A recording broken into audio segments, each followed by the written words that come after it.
Oh, man. What's up, guys? It's Obey. I am just so excited to be back. Welcome back to another episode of the Podyssey. Today is a special day, and I'm just really privileged to have a really good friend of mine from college come into the studio, into Sojourn Studios, to shoot another episode. Today we have my friend Tyler Bunzey. Tyler, welcome to the Podyssey. Thank you so much for being here, man. This is such a privilege. And we've already had a great conversation off camera too. Yeah, happy to be here. All right, so Ty, just to start it off, go ahead and tell the people a little bit about you, what you do, your heart, your mission, and Sure, yeah. So I am, I guess, in terms of my job, right? Or passions too. Yeah, so I'm a fourth-year Ph.D. candidate in English and comparative literature at UNC. My research, so I'm working right now on my dissertation, which is a book-length kind of research work. And I'm looking at hip-hop on the spectrum of literacy to orality, because I've been really interested in people who claim that hip-hop is poetry, right? What is that claim? When we claim poetry for hip-hop or poetics for hip-hop, what does that really mean? Why? Because actually, it comes from here at Liberty. Originally, I was writing my honors thesis about Kendrick Lamar's rap as literature, and I wanted to qualify. I was I think that this rap, this is amazing. And I was an outsider to hip hop at the time, didn't know anything about it. Right. And I was going through sort of a political change in undergrad. I came in ready to be an evangelical pastor, came out ready to be a PhD candidate, so right. A real big switch. In music, in hip hop. Yes. Wow. Yeah. So, I was starting to talk about Kendrick Lamar's hip hop and oh, this is really complex or whatever, and therefore it must be considered literature, right? But to claim something as literature, especially in the way that we think about literature in a classroom setting, that's kind of a political declaration of what, if it's complex, it must be literature, right? Which is, there's a lot of assumptions behind that. So my dissertation is kind of looking at when we claim poetry or something like that for hip hop, where performance, the voice, audience interaction, all of these other things that are not present in literature are fundamental to hip hop's communication. How that changes the way that we think about what we qualify either as literature or whether we should qualify things as literature at all in that regard. Mm-hmm. So I'm coming to you with that kind of that's what I'm working on right now. I just got chapter feedback literally this morning for a chapter I just finished. Right. But aside from that, I love teaching is my biggest passion. I originally was going to be a high school teacher before I went to the PhD. So I teach at prisons in the Triangle as well as UNC and Duke right now. That's dope. So yeah. Well, I'm going to circle that. We're going to definitely touch on that a little bit later, because that's it speaks to something that's close to my heart with criminal justice, reform, and things like that. But which is kind of funny because I didn't think we were going to get into that. But for those listening to the podcast today, we are going to have just a very fun conversation. And the main heartbeat of today's podcast is about Kanye's new album. Kanye is an artist, hip hop, music, and whatever else criminal justice we get into. But one of the things you kind of just came to mind while you were talking, dude. So do you feel when Kendrick won, I think, the Pulitzer for Damn, did you feel like that? Because for me, I was what is the precedence this is setting? And is that legit? 'Cause I'm not well versed enough in that area to know if this is just let's give a black guy that had a dope album the Pulitzer, and is that legit, or because then I'm what other albums deserve this? So with the Pulitzer, we need to get one thing straight first. Okay. All right, and that thing is that he got Denzel'd with the Pulitzer. What I mean by that, come on, is that Denzel did not get I think it was leading actor, the Grammy or Oscar for leading actor for Malcolm X, his performance in Malcolm X. Unbelievable, right? 1991, I think. Right, Spike Lee. Right. And so then the next year, it was Training Day, and he did get leading actor for that, right? Not dissing his performance in Training Day, but saying that it's not the Malcolm X performance, right? Kendrick Lamar, same thing. Damn is a great album, but there's nothing like To Pimp a Butterfly. I don't think that there is an album. That's what I was saying. Like To Pimp a Butterfly. For me, it was if you were going to do it, it would have been To Pimp a Butterfly, because that sent ripple effects. Everyone was oh, this guy's arrived. Yes. Good Kid, Mad City, dope project. But to see the elevation from that to Pimp a Butterfly, I was oh, this could be an all-time great Absolutely. artist. And then he follows it up with Damn, where you're and now we're just thirsty for his next project. But yeah, it was something that was kind of off for me, and I love that example because that's how exactly I think a lot of people that love hip hop were yeah. I was disappointed with Damn, honestly, because I'm a Kendrick. Kendrick got me into hip hop. Oh, so Good Kid, Mad City was your like... Good Kid, Mad City, downloaded it on my porch 3 blocks from here, right? Yes. I downloaded it, listened to his whole thing, because I heard a bunch of white kids at a party singing Swimming Pools while they got drunk. And I was like, wait a second. That's not what the song is about, right? And so, I was like, oh, I'm curious, like what's going on with this artist? Like, if he's fooling people like this, that's interesting, right? Right. And so I started to kind of pursue that and listen back through his references to actually get my hip hop education. I went through Kendrick to kind of get to the archive of, Black music that's all within that, right? And To Pimp a Butterfly is such an archival piece itself. If you think like funk, jazz, soul, the Isley Brothers are featured on the first track. George Clinton's voice comes through the first track, right? But in terms of the legitimating thing about the Pulitzer, I think it's fine. People want to do that, right? Like, people want Bob Dylan to win the Nobel Prize in literature, right? Cool. But I'm not going to try to say, like, now this is literature. Now this is legitimate, right? Because the Pulitzer for music had gone to jazz artists for the better part of like the late 20th century. Oh, so they were handed. I'd never even thought of the Pulitzer for music artists. So there's a Pulitzer for literature and a Pulitzer for music. Gotcha. Yeah. So they've been handed, so he won the Pulitzer for music, not for literature. I think from my own research, I'd be more interested if they tried to give him the one for literature, because there's a case, right, that hip hop fundamentally is, in a way, is a written form, right? So like writing is fundamental to hip hop composition, to the way that hip hop artists make their work. But outside of that, like, I want hip hop, like, the whole point of my research is that, like, also, who am I as a white kid from suburban Raleigh, North Carolina, right? What do I have to add to the knowledge of, like, the hip hop canon, right? So if I'm starting to try to claim things for hip hop that hip hop doesn't claim for itself, that's a problem. So when I see this Pulitzer stuff, I'm like, okay, that's great, but that is a bunch of white people trying to claim something for hip hop, not what hip hop claims for itself. And hip hop makes claims for itself. I think we need to listen to it. That's good. That's good. So that brings me into our first topic, which is the power of music. So when you're looking at Pulitzer Prize, Nobel Peace Prize going to artists, and kind of what music just does for the soul. For me, man, like, music has brought me through so many like iconic moments in my life, so many memories tied to albums. I mean, I remember the first CD album that I'd ever like bought with my own money was the Speaker Box Love Below by Outkast. Oh yeah. And I remember pulling out, remember the leaflets, and you would like, it was actually like a part of the creative process, like making it like really cool. They made like, CDs and like a hard music that you could hold that in. So you'd open up the clear case, and then you'd bring out the leaflet, and it'd be like, Andre and Big Boy are telling you like who produced on this, who did, like, all your information, all the it was almost like a poster, like a gift to the person, and it was just like listening to that album for me was just like, man, like, just one of the greatest hip hop duos ever. Absolutely. But it just like how that reminds you like that era of my life, and how other albums have done that for me, and the power of music. And now, like, even the idea of like, artists not going for, like, hip hop artists not going just for Grammys and trying to fight for that recognition, but now Pulitzers. And so, like, speak to that, like, so for music, for you, like, as you're seeing it, especially with hip hop, do you feel like hip hop has the same power as like jazz?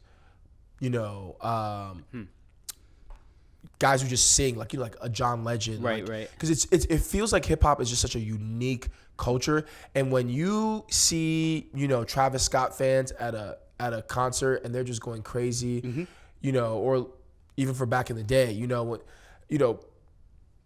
that did something for those kids. Absolutely, yeah. So, like, what I would say is the first, like, kind of more general thing that makes hip hop have that specific power that you're talking about, how, like, I think, Kendrick Lamar has a line where it's like, millions of kids drowning in words the day I pronounce them, right? Like, it's this immediate kind of consumption and like mirror to whatever that group is, right? That affective power that takes hold of you, right? It's like that neck snapping thing about hip hop when you hear that beat, right? That is really that good. Like, your neck can't stay still. Like, you're. So, and it's almost right. That's the power. Is it goes beyond words. I can't describe to you how it feels to hear that bop, right? But when you hear it, like it's almost like it's something deeper than words and something past words, right? That it pushes you to react in this almost, I'm trying to like resist primal. There's like a primalness to it where your body is reacting, but there's also almost like it's an evolution past the primal, right? Where it's like this sublime. It's something that we all just feel at the same time. So that's the general kind of power of music. And then even pushing that further with like hip hop, it's a countercultural movement, right? So when we listen to hip hop, like we hear rebellion and we love rebellion. If you're young or you're old, everybody wants to feel like they are rebelling against something, right? That liberals want to think that they're rebelling against a certain order, right? Conservatives want to feel like they're rebelling against the liberals, right? To create, it's a form of identity that you're like, if we have something to fight against, then that's power, right? That's why if you go to a punk concert in the 80s, like the early 80s, you go to these early hip hop park jams, right, in the 70s. If you go to like the Apollo when James Brown was playing during the civil rights era, right? It's this movement of we have something to fight against. There is a cause. This music is more than this feeling. It actually has a meaning to our lives, and it gives us this ability to fight, to go out and to fight another day, you know? And that's, I think, unbelievably powerful and unspeakably powerful. And that to me is like why hip hop continues to have this affective power, is because even with new generations that come in, there's always a new fight, right, to renew. And the things that hip hop came out of, deindustrialization, you know, like gentrification, the general kind of racial climate of the 1960s, all of these things that hip hop is emerging out of are persisting in different ways today, right? If you're talking about criminal justice, like the criminal justice era that we're in largely starts in 1973, right? So with that, hip hop is still fighting that same fight that it came out of in the Bronx, like when, you know, Robert Moses destroyed the Bronx and you just see rubble and fires everywhere. It's very similar, just it looks a little bit different. That's good. That's good. So with that, you know, man, you made so many great points. Like, you know, one of the things I was thinking about is as you were making that, like, you know, the difference between like when you hear something and you have this visceral biological reaction, and then also this like inside of you, just like this, I don't even know, like internal, like soulful, like attachment to this song, and it brings up emotions, and it brings up, and it makes you start, you know, really deeply thinking about your life, your place, the words. It's crazy how these artists can take you into a place like, you know, I've never lived in the hood, you've never lived in the hood, and they can make you feel what it's like to have a mother like this, to have a system like this, to have these things happen. Right. And, you know, it almost transcends the culture that it's coming from, you know? Because certainly. You got Korean kids, you got Brazilian kids, you got Australians, you got people that necessarily they don't know what Compton's like, but when Kendrick's talking, right, it's almost like he is able to bring them in and help them understand that, which is very powerful, you know, in a way. Absolutely. Now, do you think that like hip hop, with that kind of power of music, do you think it transcends cultures? Like, do you think, because, you know, a large majority of hip hop fans are, you know, white suburban kids. Yeah, absolutely. So like, I don't know if that's a negative for hip hop or necessarily a, like, what's your viewpoint? Because I know, like, for people listening to this and not watching, you know, Tyler Bunzey is white. I'm very white. Nah, you know, because some people get surprised. They be listening to some old school classics like, that was a white guy. Like, so when he's dropping these gems, just remember this is a white guy. But it's okay. It's okay now. All right. UNC has told me, I called, they said he's got our backing. So we're having a great conversation. But when you think about that, like how does that like play into the power of the music? Do you feel like does it deaden it in any way? I don't think so, but what are your thoughts? I think it depends, right? Like, because hip-hop transcending culture in terms of power, like impacting you outside of a culture that is your own, is different than ownership, right? So like if you feel like hip-hop transcends culture, therefore I can make hip-hop that like and I can talk about like my struggle as a suburban white kid, right? Okay, now we're getting to a point where you've taken ownership over something that you don't have ownership over, even though it impacts you and that you can enjoy it in a certain way. But in another way, I think one of the more problematic, I mean, I hate that word problematic, but it's what we've got for now, so we're going to use it. one of the more problematic aspects is that a ton of white kids still use hip hop as some sort of a fetish object. And so what I mean by that is that there's sort of this consumptive, like, I get to pretend I'm this hyper masculine gangster in the hood with my gun, you know, and it's this feeling that white kids get to, and like, for lack of a better word, they get to play black, right? So a little bit of like, not, I wouldn't say Little Dicky, but like almost like in between Little Dicky and like Machine Gun Kelly. A lot like Machine Gun Kelly, but I'm actually talking more in terms of the consumption, like white kids as audience, right? Okay, like, got you. I get to sit in my room in the suburbs and imagine that this tale is my life, right? And accept that as like a narrative of my, right. And often that consumption is built on racist tropes of like hyper black masculinity, of violence and machismo and hypersexuality, all of these things that have been associated with blackness throughout U.S. history, right?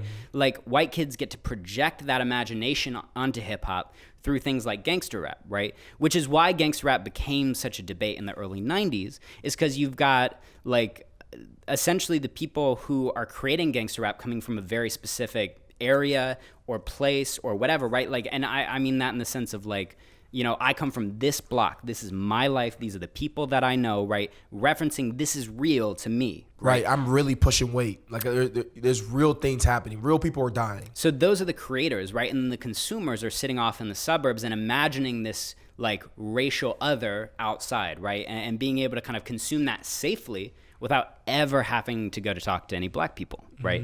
So there's notions like, for instance, UNC, and this is, some people would argue this is problematic, and I've written a little bit about it, but there's a hip hop diplomacy program that goes through Carolina that uses hip hop to reach out to like young people in other nations like Bangladesh, like Honduras, and they go and they send teams to do these hip hop Skillshare workshops, and they donate equipment and all that kind of thing, right? So hip hop has power to transcend culture, right? But depending on how you take ownership, that's when you start to, and how you consume it, right? That's when you start to kind of run into entanglements that may not be positive, I guess. I don't know if that's the right word, but well, I'm thinking about with the diplomacy, the hip hop diplomacy through UNC Chapel Hill. One of the things I was thinking about is, and I want to hear your thoughts on this. So, do you believe then that, like, if I'm in Bangladesh or I'm in Australia and I'm a big hip hop fan, is it true hip hop if I make it true to myself? Because you know how we kind of made fun of like, like the country dude that like does hip hop, and you've seen those videos. That, hip hop, it's a real thing. Yeah. And it's like, this dude is like a white like trailer dude that's like got, girl broads and like he's on the 4-wheelers and he's rapping and he's got the skills of rapping and he's got the beat selection and he's got these elements that are hip hop. But I know that there are huge, I guess I don't even want to say like safeguards or like just people of the community of hip hop, fans of hip hop, that would be like, what has this white person done to hip hop? Right. But I'm like, but then you're saying, well, we're sending Skillshare equipment to these countries, and I'm like, well, when this Indian dude's like doing his version of hip hop, like, is that hip hop? That's a really good question, right? And I think it gets to, well, first of all, you've got to take the diplomacy thing with a grain of salt, because it's run through the State Department. So like, it's not emerging. I mean, the artists who participate in it tend to be community activists who are hip hoppers, right? But there are different levels of where it's coming from, right? Which is why some people would find it problematic and other people won't, right? Gotcha. And it's a really complicated thing, but we can get into that if you want. But what it does, like hip hop, you got to understand is also, and I know you understand, but there's a difference between rapping and hip hop, right? Like rapping is a form of community. Taylor Swift can technically, like not well, but she can rap, right? And she tried it on some would say, Reputation that she technically engaged in rap communication. She attempted, I think, the first white girl artist clapback with the little like shot at Kanye. I was like, oh wow. Oh, bless her heart. Like it was like, I was like, man, I hope Kanye doesn't listen to this and be like, let me just. But so hip hop culture, right, comes from this moment of kind of like people linking arms together yes. and saying, okay, you're not going to give us what we need. You're not going to help us out. So we're going to take this turntable, and instead of playing back music, we're going to turn it into an instrument. We're going to take this cardboard, and instead of using it for whatever it was supposed to be used for, we're going to dance on it, right? And we're going to, take this microphone, and instead of just announcing that people's cars are here, okay, come get your ride, because that's what an MC normally, originally was. The DJ Master of ceremonies was the main thing. He would get up and he'd say, hey, Chris, your mom's here, get to the back, right? And then they started spitting little rhymes because people liked it, and it moved from there, right?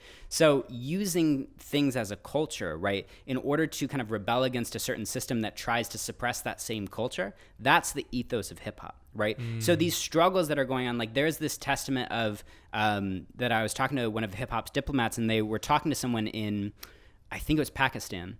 And they were like, the person from Pakistan was like, I don't speak any English, right? They were talking through a translator. They said, I don't speak any English, but I heard this Public Enemy song, and I knew that what he was saying, Chuck D, was exactly what I felt like against my government. That it was the same, because the tone of the voice, the attack, all of these things that are almost, again, beyond words, right? Right. That that culture seeps over. So even if it's not emerging from the Bronx, right? There's all of these other things to hip hop that makes it transferable in those ways. So it's so deeply human that you can still correlate that to your experience over here in this country. You're like, nah, F the police.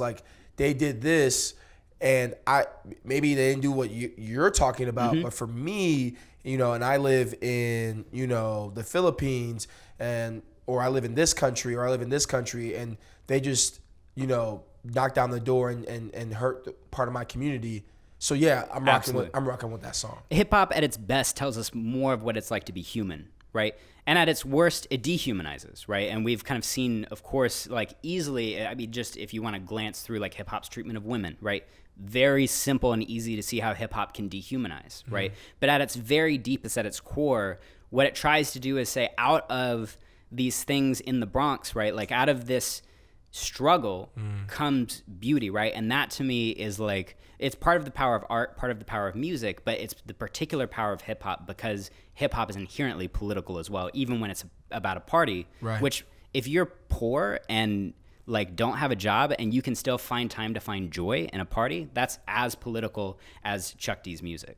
That's good. Yeah. So when you're looking at that, the political aspect of hip hop and the power of hip hop, I think we have to now get into one of the most, I think, beautiful blends of both, and probably one of the most, I would say, iconic and best hip hop artist ever, Mr. I believe it's Kanye Omari. Beautiful West. Segue. I love that. It was beautiful. Really well done. Yeah, I'm getting better. I've been doing this for a little bit now. Thank you, Tyler. You're making me blush my own podcast. So when we're looking at Kanye, Yeezy, Ye. Yep. Recently, for those that don't know, was the anniversary of My Beautiful Dark Twisted Fantasy. It was, yeah.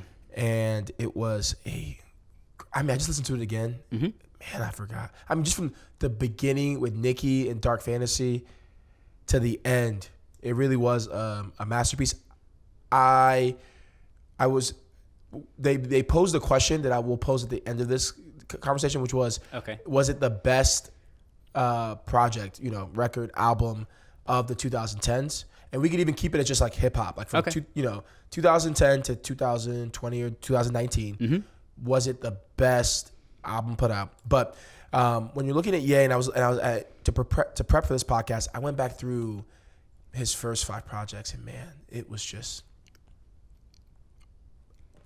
amazing. See, phenomenal. For me, the 2000s were more Kanye's era than the 2010s for me. But we can get into that. Right, but I think you start to see with My Beautiful Dark Twisted Fantasy, and then 808 Heartbreaks, and then after 808 Heartbreaks, he starts to switch it up. From that project on, he's every project kind of just is different, because I feel College Dropout, Late Registration, you were hearing similar sounds. Yeah. Similar beat selections. He was rapping with a certain cadence. It was a little bit different. So and his life was a lot different. Of course, yeah. And then as he loses his mom, and as he meets Kim, and you get into the Yeezus era, which I would put, and this is, I'm sorry, as probably his worst project. Yeah. I actually would, I think The Life of Pablo had just the opportunity, and I think he removed artists. Like we always wish we could see who he originally had or who he selected. But as you look at those projects and you see as he transcends to now, we're gonna get to Jesus King. But how do you feel about Ye with the first 5, and then we'll kind of say 808 and Heartbreaks, and then on, because I feel like everyone kind of any hip hop person kind of agrees like from his first project to 808 and Heartbreaks, fantastic. Yeah, and that's I think where his cultural power, like becoming a cultural mainstay, it comes from those projects specifically. So a little bit. So the first ever engagement with Kanye was for me, and again, like I'm talking about growing up super suburban and super Christian. So like CCM is like everything. On. So like Toby Mac you were like, oh yes. Oh yeah, I can rap like most of his solo albums. Yeah, for sure. Nah, I will never do that in public. Oh, I was about to have our producer Troy lay a track down. Never. Okay, so sorry. However, so like Gold Digger's first ever thing, right? Because it's radio hit. Of course, that's a thing that can seep through the CCM wall. That brought him into a lot of white families. Yeah, it did. A lot of daughters were like, she gave me. Oh, dad's like, I don't even know what this is going. Oh man. So then like I start to really study hip hop, and I'm aware of Kanye's cultural presence more than his music at this time. But so I start to study hip hop, and I start to listen to his projects, and I was never blown away. There was never a time where I listened to his music and I was like, this is it. I get it. So you're talking first project forward. Yes. Even My Beautiful Dark Twisted Fantasy. As I started to listen backwards. All right. And so. Okay. So from what project did you start with? I think I started. Okay. So the context of really listening to it seriously. Was I had a comprehensive exams as part of the PhD where I had 90 of hip hop's greatest albums that I had to listen through along with like 300 books or something. Right. So I'm working through this and I'm listening. I think I did Late Registration. I did Dropout. And I did My Beautiful Dark Twisted Fantasy. I did those 3, and then I listened to 808s after that. And I think I stopped after Watch the Throne is the one with Jay-Z, right? And so I stopped after that because I listened to Life of Pablo when it came out because I was working on a project on evangelicalism and hip hop, and it's interesting. Ultralight Beam, which was supposed to be a gospel album. Yeah. Oh man. After track 1, everybody said, "Let me get out of here." So.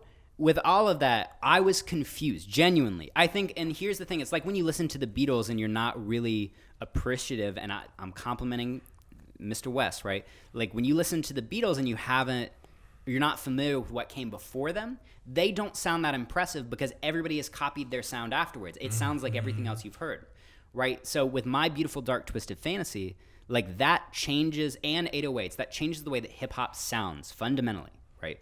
So if we're going to talk about West's impact, sonically, his production is unbelievable. But what I was confused about was lyrically, like for me, I'm getting into hip hop through that literature lens, right? So like the lyrics are so fundamental to the way that I understand it. And I was so underwhelmed by what he was saying. I was like, this is not, it doesn't teach you, like, you could talk about like, oh, hip hop gives us a truth. Right, I wasn't getting a lot of truth in what Kanye West was saying. I was getting a lot of what Kanye felt was truth, but I didn't feel like I was getting a lot of truth. So I said, and I kept getting in these arguments with all of these white hipsters who say, My Beautiful Dark Twisted Fantasy is the greatest album of all time. Whoa. My Beautiful Dark Twisted is the best. It's the best. It's the best. You just, go and study it. And I said, okay, I will, because I think we share something like, I'm not just going to say, cross my arms and say, I don't like it, right? I'm going to go and try to give it due diligence and figure it out. Yeah, because it's okay to say, I'm not for something that the culture's like, yes, as long as you know why you, Tyler Bunzey, are not for it. Exactly. Right. And so I went and I started to go through and I did all the genius annotation, reading through each line, right, and trying to figure out if there's any hidden things, right? And that's where I got into some of the sonics where I was like, oh, that's crazy, where he's auto-tuning his voice in this way and pushing it beyond the register, just these beautiful little touches. That's why, and Nicki Minaj's Monster Verse is one of the best features of all time, and I'm willing to stand on that.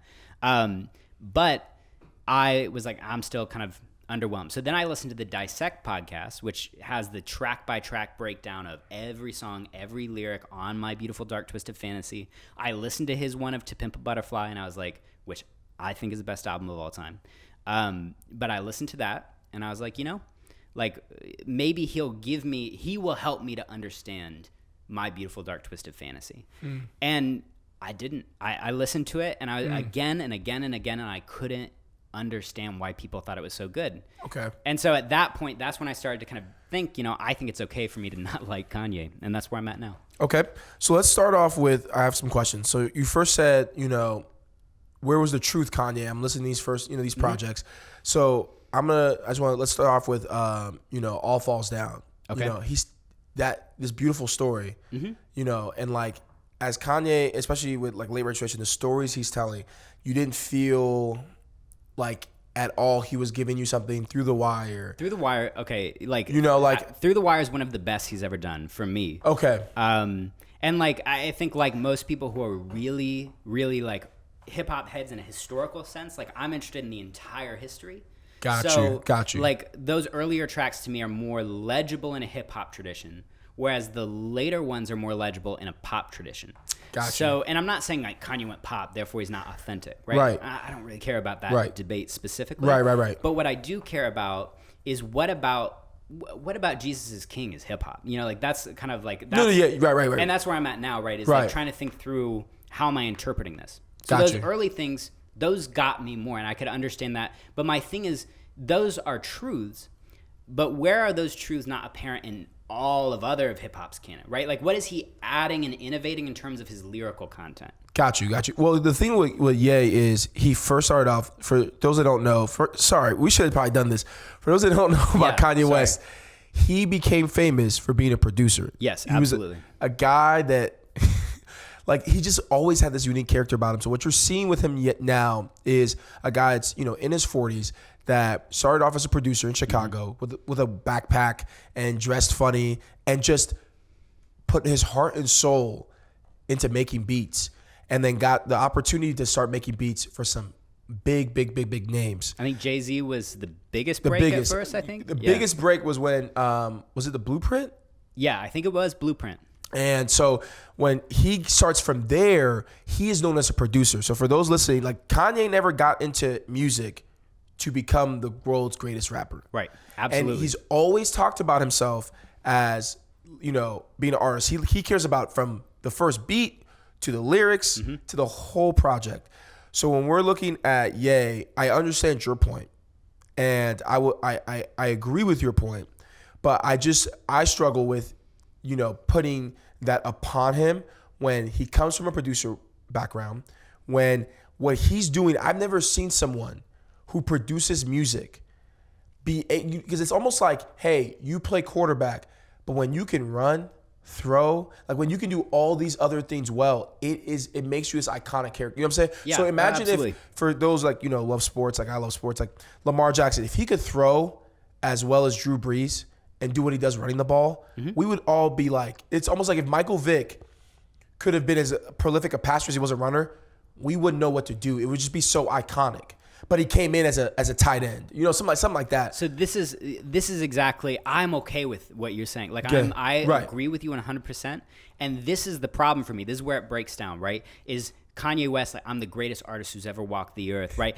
But you got to understand that, like, his fans who are really like his fans who like stand for Kanye no matter what, right? Like they believe truly that he is, right? And they believe truly that like that he has essentially created the greatest hip hop music of all time. And I don't want to dispute that he has created the best music, but I do want to dispute that he has created the best tracks of all time. Right. That it's like Tom Brady, right? Tom Brady can be if we're going to stick with the sports metaphor, he can be the greatest quarterback who has ever played the game and be a terrible runner, right? And that's okay. I don't want Tom Brady to run when he has the ball. I just want him to do his thing, right? Got you. And that's how I feel about Kanye is like, I think he could be a great lyricist if he had an editor, but he's not doing that self-editing work that requires, like, I can go and write my chapters, right, and send them to my advisor, and I could just be like, this is my self-expression, like, this is what I felt, and that means it's good. Right. But he's like, no, you got to go back. That sentence doesn't make any sense. I'm not following you here, right?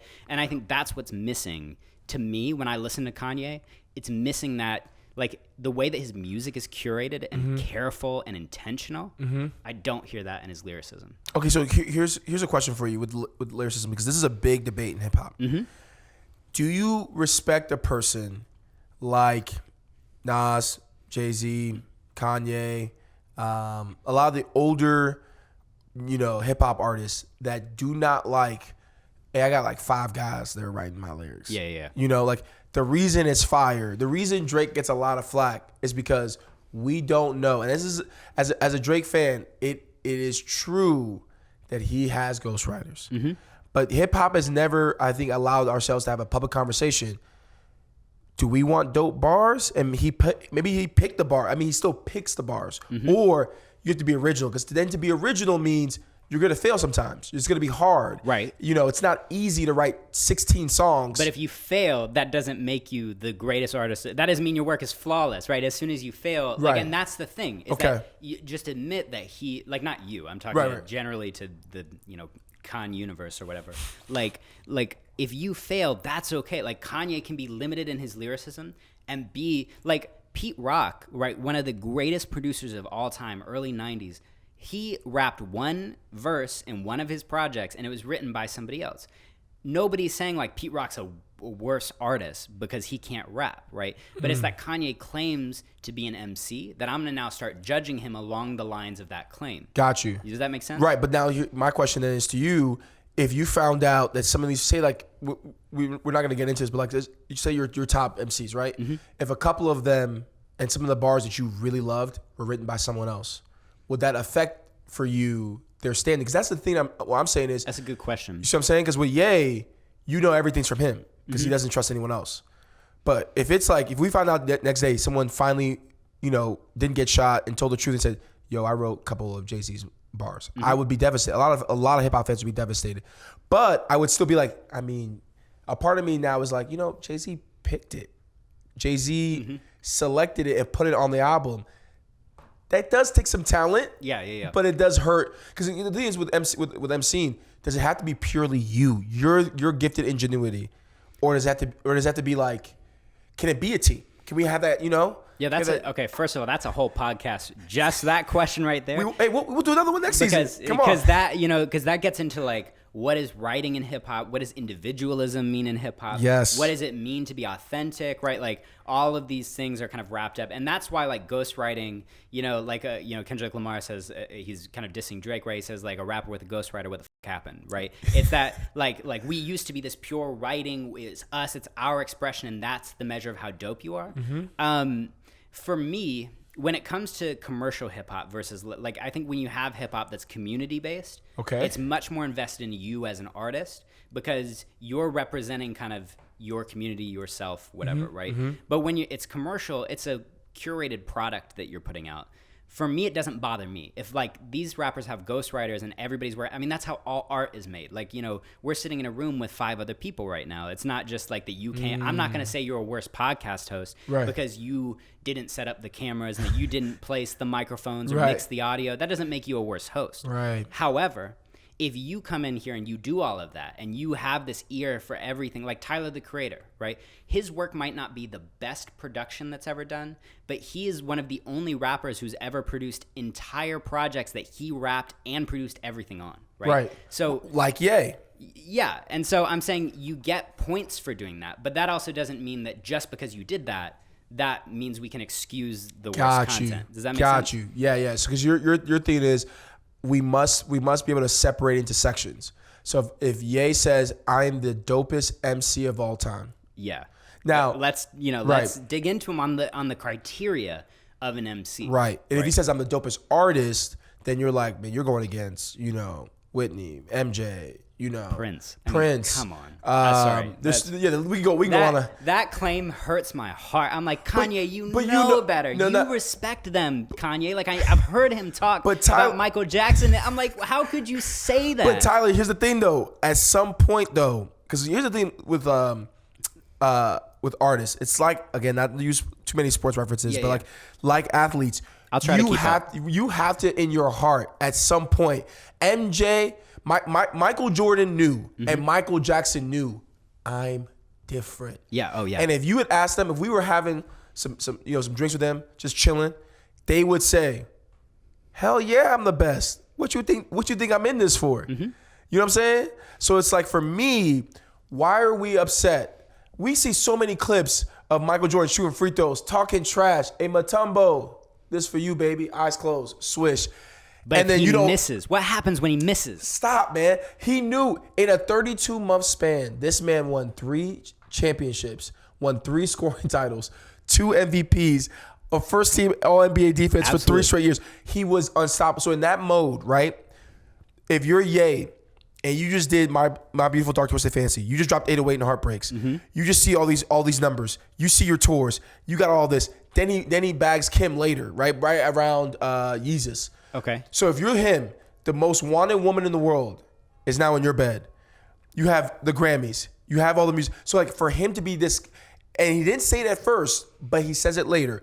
For him to have that confidence, not trying to be like a super like, oh, team Ye, but I'm just saying like, why are we surprised at a man when in history, men and women, when they get to that upper echelon, they say, I'm the dopest. Well, and you have to believe that when you step into the booth, into the field, whatever you're doing.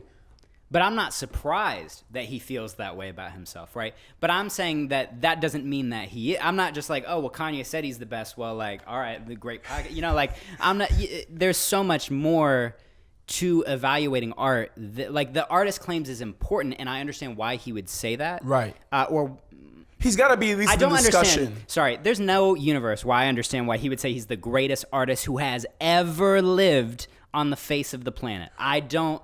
There's okay, nothing. You want to know why? You want to know why? Because I think he's a man that says, not only have I produced hits, like for him, the argument probably would be in his head. If you're looking at artists, and this is where, like for me, like just like an off the cuff artist that I really respect, like John Bellion. We have not realized for some of us how hard it is to do 100%er. Like you not only are making this song from scratch. You are writing it. You're doing the chord progressions. You are adding all the elements in. Like, we don't realize how many artists we love. That's what I was saying, like, with the earlier comment with the MCing. How many artists do we love? If we really were in Outkast's studio, be like, wait a minute. Hey, bruh, that Roses track, you didn't play piano on that? Like, when that comes in, that wasn't you? Wait, big boy, you didn't write that line? Bro, that's my favorite line on that song. For me, it does. Unlike, and I know you said it doesn't affect it for you, but for me, it does cheapen it a little bit because for an artist for me is different than like an MC because an artist is saying the whole totality. I can see Ye making an argument because he does play the piano, he does sing, he does rap, and he does do it all well enough to even put it together into a respectable. The greatest artist of all time never does anything well enough. Never does anything well enough. They do something great, right? And if you might like one thing. I'm saying you can do one thing great. You can do multiple things very, very, very well, right? Okay. But like and first of all, Kanye's not working alone either. Like let's be clear about. But he has had projects. He's in charge and curating and doing that work. But he works with other producers and all of that. That's true. That's true. But he does have 100%ers. He does have albums where he produces majority of it. Yeah, absolutely. Or I mean, every project he's produced. Or worked or with other people, but I'm saying like he's been a hand from A to Z. And I would say if his lyrical content was half as good as his production on every project, gotcha. I would be willing to entertain that greatest of all time a little bit more, like at least understand it. Right. But like, I mean, he's going to change his name to Christian Billionaire West. Like, I'm not really going to spend a lot of time trying to like deconstruct his claims because like he's very obviously, he's invested in the bluster, right? In hip hop, like bluster, bravado, it's part of the culture. No doubt. Always has been, right? I'm going to lyrically murder you, right? Like that's part of the culture itself. But you always had to back it up. Like, if you couldn't step into the cypher on that street corner or you couldn't step up on the stage and actually rock the crowd, if the crowd wasn't feeling you, it didn't matter how good you thought you were. You're done, right? You're out. And so my thing with Kanye is, like, he gave us so many great things in the 2000s that we've allowed him to make a lot more mistakes in the 2010s than I think any other artist could get away with. Okay. I think that's definitely a fair point, especially with Yeezus. I mean, I literally was listening to Otis the other day from Watch the Throne, and I was like... Otis is dope, yeah. Just, Yeah. Okay. I think Watch the Throne is an underrated project, actually. I mean, maybe I don't even really love Jay-Z's work always. I would dap you, but we recording, so I can't. But yeah, I mean, I can't mess the mics. Yeah, it's like that project. I don't think we realized this dude brought in one of the most.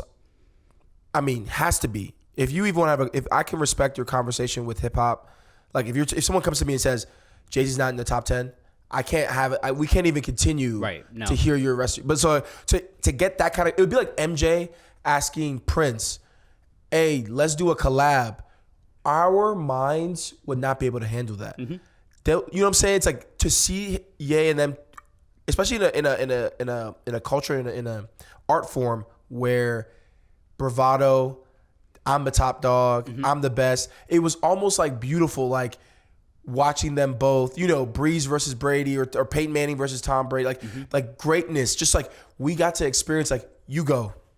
Yep. All right, let me go. Like I felt like they just put the beats on and the studio was like, all right, because you know what I'm saying? Like I don't even think they could have been ghostwriters because it was just so artfully them. It was organic, Yes. Like it was a thing that if he hadn't produced for Jay-Z first, I don't think that Watch the Throne would be what it is. Right. It's like it's at that point they're 10 years in, right? Jay-Z is out of, I mean, like I think 444 is really dope, right? But I'm saying out of the peak of like the early 2000s when Jay-Z was like Jay-Z. Exactly. Right? And so like Jay-Z's in this different era. Kanye's moving into a different kind of realm of his production. And for them to return to this moment that a decade earlier, their art looked and sounded completely different. Yeah. You can feel this palpable energy between them on that record. Yeah. That's like, I mean, it's dope. Fantastic. So with all these talks about Kanye's works, now we get to Jesus is King. And wait, hold on. Is Jesus is King 2 with Dre gonna come out? You think it's gonna get released? Listen, okay. Ye, I know, is notorious, and I am as frustrated as anyone. Dre is too, like. Oh, dude. He never released his third album ever. Dude, that's what I'm saying. Like, like when you see these pictures, I legitimately now, it's almost like with the news where like they tell you something and they want you to go ballistic. I say, I was my friends, wait 48 hours. Wait a week. With artists, give it a year. Yeah. Like if it's really gonna come out, you'll see the movements with like people getting hired. It was like with this project, we knew something was happening because movement was. I don't do anymore. Look who's in this conspicuous studio, right? Standing next to me, right? Because it's happened so many times. I mean, I'm still waiting for like 5 projects from Ye. Dre, we're probably waiting for 2 or 3. Oh yeah, for sure. So Nas, we waited forever, and then finally out of nowhere, he was like, he hopped on DJ Khaled's project. Was like, the album's done. I'm like, oh, you for real? And then he puts it out, which I was like, if it's not done, I hope DJ Khaled didn't just play me. But yeah, Ye is just like that, and I think. This project for me with Jesus is King is unique in itself. Ever since 808 and Heartbreaks, Ye has been very vocal on, like he's now like he almost like with Mumford & Sons, we're not doing this anymore. Right. You know what I'm saying? So it's like when I listen back to Ye, 808 and Heartbreaks and back, it's like it's just his own time. And then from forward, it just got, I think he was just trying different things. Mm-hmm. He was trying to be different. It's almost like I've accomplished this so well and I've done so well doing A, B, C, and D. He was reacting. That's how I read it, is that like he sees a moment, he hears a sound, he's like, all right, I'm going to react to that sound. I'm going to make like, oh, I'm feeling gospel-y right now. I'm going to make a gospel record, right? But this is why when the declarations, that with Kanye, it gets to be a problem, right? He's like, I'm never making any secular music ever again. I'm only making gospel music. Shut up. Like, I mean, sure, you might, right? It might be true. Right. But you think Kanye has the kind of focus right. to be able in 5 years to say, oh, I'm still now making gospel music and it's still interesting to me. It's still profitable to me. Right. And I like, that's a more. Yeah, we're going to see. I'm sorry, I'm being a little bit cynical with the profitable part, but. Right. Everything else, like, it really does to me. Like, I'm just kind of like, all right, Kanye, you're a Christian billionaire, whatever, do your thing. Like, but I'm not going to say that you're the best when you come out with projects like this or change your mind all the time. I just don't see a lot of value, or I don't see genius in that. I do see maybe value in it. So here's the thing about Kanye's project, Jesus King, for me. As a Christian, as someone who loves hip hop and also loves music very, very much so, I took this as this is a project that is coming from the fountain of some sort of inward change. Yeah. Something in him, because I think for those who have watched Ye for a long time, you've seen crazy Ye, you've seen arrogant Ye, you've seen drugged up Ye. We've seen so many different styles. Young, up and coming, hungry. So as you transcend through time and you get to this person here, I felt like, because people don't realize he has said this before. So The Life of Pablo was supposed to be a gospel album. Right. That's what he said.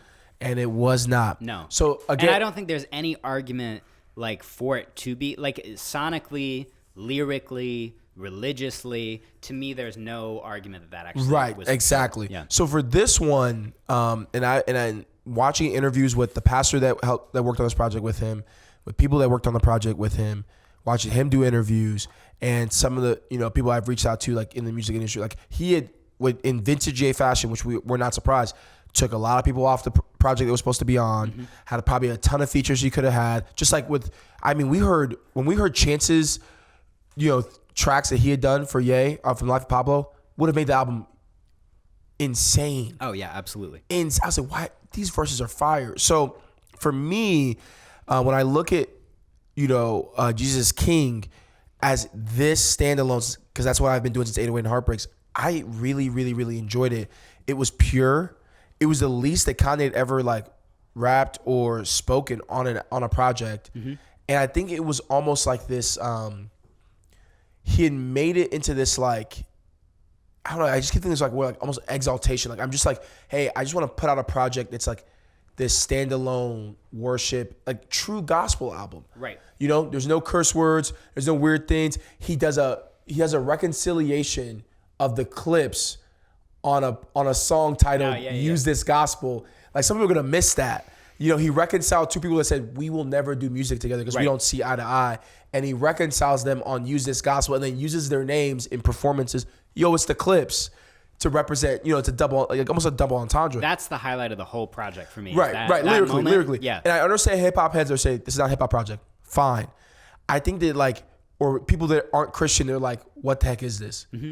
Got it. But I think for people that are in that unique spot that are hip hop fans and Christian, this just hit different, because for Ye, he a year ago had just done a song with Lil Pump. I Love It, and just it was just this is just different. And the whole project. Now, I am 100%. Let me just say this with everyone that's saying he could be doing this for money. Sure. He could be doing this for fame. Sure. He could be saying, because of my political stance, I'm going to lose a lot of fans. So I have this whole group of people that will love me and buy my stuff. Listen, this year, dude, Kanye West, everything's on the table. But the project for me, I don't believe from track 1 to track 2, he follows a Lil Nas X format where every song is so short, you replay it 3 to 6 times. Okay.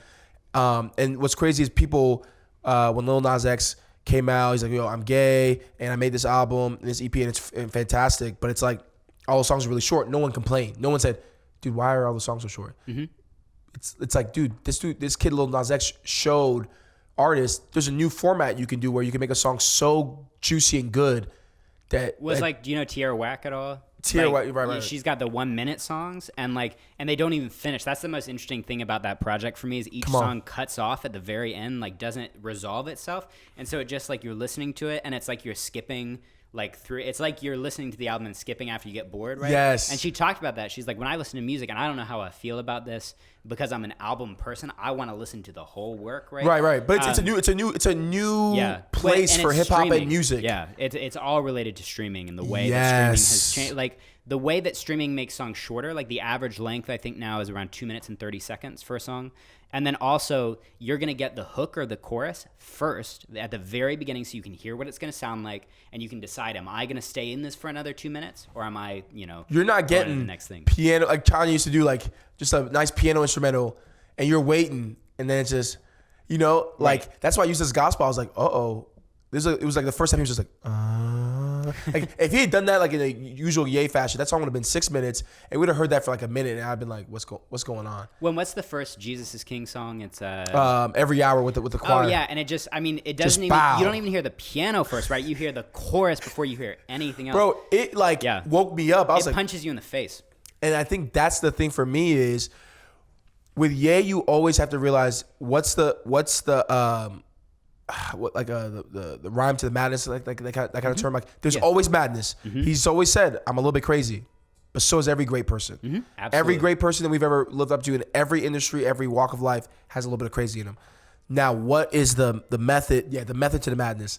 What is the method there? And for me, I saw clearly there was a religious aspect where he was like, I'm not going to put 21 Savage. I'm not going to put X artist. I'm not going to put Kendrick. I'm not going to put this person. Just like last time on this, we're going to keep it pure, just the Sunday service choir. And we're going to do these variations, these tweaks like you were talking about that are Lil Nas X-y, where it's like, boom, or let's get right to the hook right now. Right. Yeah. And then finish it. Done. Simple, clean, and productionally, I think fantastic. But the thing, like, I think because also there are a couple things that make me frustrated about the content of the album. And I mean, again, lyrically, like sonically to me, because Kanye has done so many great things, like I think this would be a great project for most producers. For Kanye, it's a good project. Is that fair? Yeah, okay. That's fair. Just in terms of what he can do is what I'm saying. Right. But lyrically, I have two things that I have trouble with, right? Okay. One is that, like, I don't think that lyrically he says anything that like I read this article in preparation for coming to talk to you that was like, do you know Christ in Pop Culture, the website? It like talks about, it's essentially like Christian perspectives of like things going on in pop culture. So I was reading an article from that, and it was talking about, Kanye challenges non-Christians to pay attention to Christianity through like his sonic kind of manipulations or whatever, that it's interesting to our ears, even if you're not a Christian, so you'll pay attention to Christianity and maybe respect it. But then he challenges Christians to like accept someone who is not stereotypically like your evangelical pastor or whatever, right? And my problem is that lyrically, I mean, I come from that Christian tradition, right? So I know, I mean, I studied all that deep theology. I wrote that commentary on Philippians in the original Greek in undergrad. Like, I did that stuff. And so, like, when I hear some of his content, when like that song where he's just like, Jesus is peace, Jesus is God, I'm like, Jesus is wealth. And you're, God. Like, it's hard for me to be like, this is amazing. Like, it doesn't amaze me. To me, that's like, I could take a children's book that my parents gave me about Jesus and rap it to a Kanye beat, and that's that song to me. Like, there is no complexity. It doesn't push me. It doesn't make me think about anything differently. And it doesn't make Christians think about anything differently, which is why I think it fits in as a CCM album actually pretty well. Yeah. Because it is a substitute. Like, you get the Kanye sound without the Kanye content. Right. And so it's like, oh, I can listen now to Kanye without guilt. It's unoffensive. I don't have to not So many rap people are any of the posting words. that, like, I can listen to Kanye on the way to church. Exactly, right? Yeah. And that's why I think Christians are willing and eager to grasp onto him, right? Is because it's like, if I can get Kanye, if we can have Kanye, right, we have a cultural producer who is respected, right? Yeah. Not just someone who makes okay art. Who raises the bar. Exactly. And CCM. An innovator. Yeah, and Christians, I think for the longest, we have struggled to find a standard. Because it's like, listen, I'm sorry for anybody listening to this, but if you're a Christian that loves CCM, Toby Mac cannot be your standard. I'm sorry.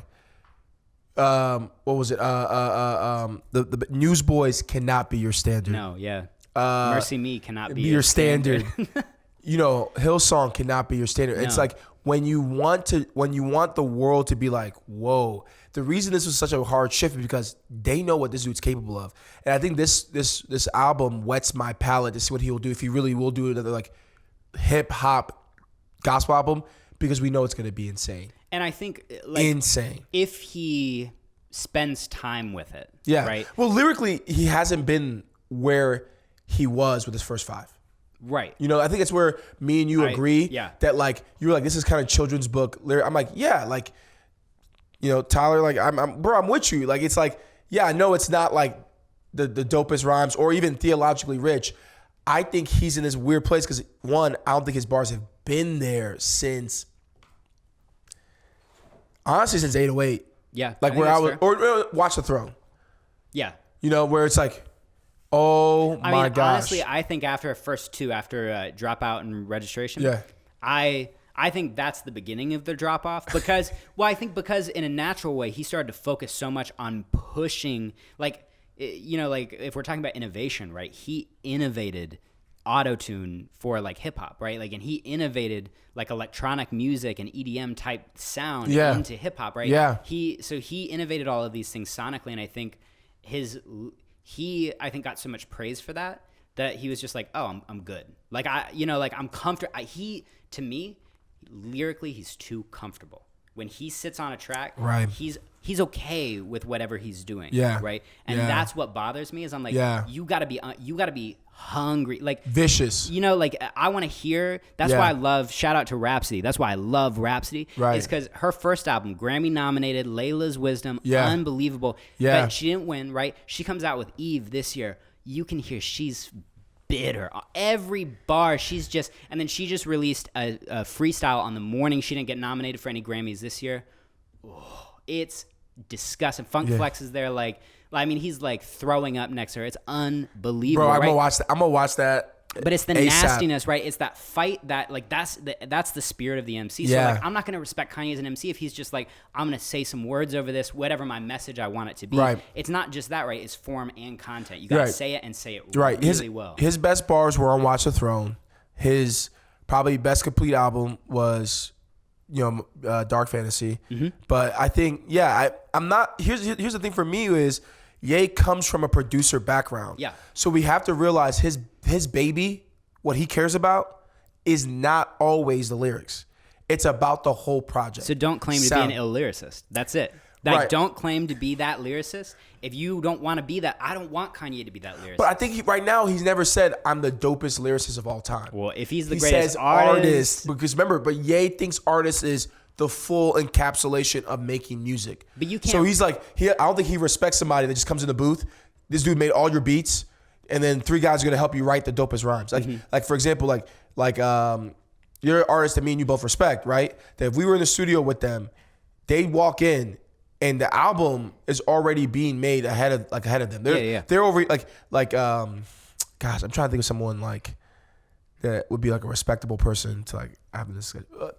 Maybe just Drake because it's just usable. But like someone like Drake, like he's not sitting there on a piano like working out. Of course not. Yeah. Through some struggle he's had with a girl, the first track off of, you know what I'm saying? Right. Or he's not. He was upset and he texted some producers, send me beats, and he was like, and then he just like sat in the booth with homies and said, what do you think about this line or this bar? You know what I'm saying? And that's I think Drake's a great, like, because again, and it's easy. I think it's good to keep it in like this popular realm that like with people who like, people who are easy, like everybody consumes them. Yeah, right? I don't want to name some of them. I don't want to like drop too many like too obscure stuff, right? Yes. But like if Drake was like, I'm the best lyricist ever. Excuse me, I'm gonna curse. Fuck off. Drake, right. You are not the greatest lyricist ever. However, he makes really great pop songs. Like Drake makes good hip hop songs, right? Like good songs that are in the hip hop aesthetic that just I don't want to listen to Kendrick Lamar necessarily in the club, right? Like if I'm getting drunk or like high or whatever and I'm going out, like I want to, like find somebody on the dance floor and like let's get down, right? Thank you for being honest with that too. I'm not turning to Kendrick Lamar for that. Like there is a role for people who don't just do this one, like hip hop is not one thing. Yes. Right? And you're not dope just because like Kendrick is dope without having to do club hits. Right. Like I don't like this concept of like he has to do like, bro, you can't really play him here. That's some artists you just come to for different reasons. Exactly. And my problem is that like when like Kanye diverge, like I start to disagree with, if Kanye was like, I'm the greatest producer of all time, like I'll entertain that. Like I'm not going to be like, yeah, for sure. But like, I think he has got a reason to claim that. But when he says artist, right, he's going into what Drake does, what Kendrick does, what Mos Def did before Yasin Bey did before him, right? What, Pac and Big did, right? He's saying he's better than, Michael Jackson, than Whitney Houston. He is taking it and putting it into all of these categories, right? And so my problem is that, like, I don't even think Michael Jackson would claim to be the greatest artist I think he would. Of all time. I think he would. Of all time. Who has ever breathed or walked the earth. First off, I think he is like damn near close. Oh yeah, well I think him and Prince are like right up there, and I think Prince was the more instrument. That's a whole other thing. I was like, because I'm over here like I'm definitely gonna say Michael Jackson. I love Prince. See, and I'm more of a Prince. I love Michael Jackson. I'm more of a Prince guy. Oh, we about to get. It's hard. It's hard. Yeah. But again, I just don't want you to knock Ye for doing something that artists. If he just says what artists are thinking, they're sitting at the Grammys. The reason he did that with Beyonce and Taylor Swift, because we all were at home. Like we were ready to throw a chair. Of course. We were like, you giving it to her? Right. Because that's what I love about Ye. He says it, and I'm telling you right now, if we were in the back room at Cigar Lounge and Michael Jackson, Prince, I'm thinking about old heads like Marvin Gaye, Anita Baker, if you just anyone, if you put some artists in the room and we were just hanging out. And Tyler, you just... What a conversation that would be. Come on. And you're like, yo, Mike, come on. You think you're the GOAT? You telling me right now, he wouldn't be like, what haven't I shown you? Come on. You don't think a part of him, when he steps into a booth, when he comes in to make music, was like, when I step to a piano, I'm the GOAT. I think if you ask him, 100%. Nobody's asking. I'm not asking Kanye. So, like that's my thing is like Kanye just comes off, I'm the great, and again, like if you're an MC and you're like, I'm the greatest MC of all time, like that is a pure hip hop thing, right? Like there are people who are obviously not the greatest MC and it's like this very obvious kind of like, the bravado is part of my persona kind of thing, right?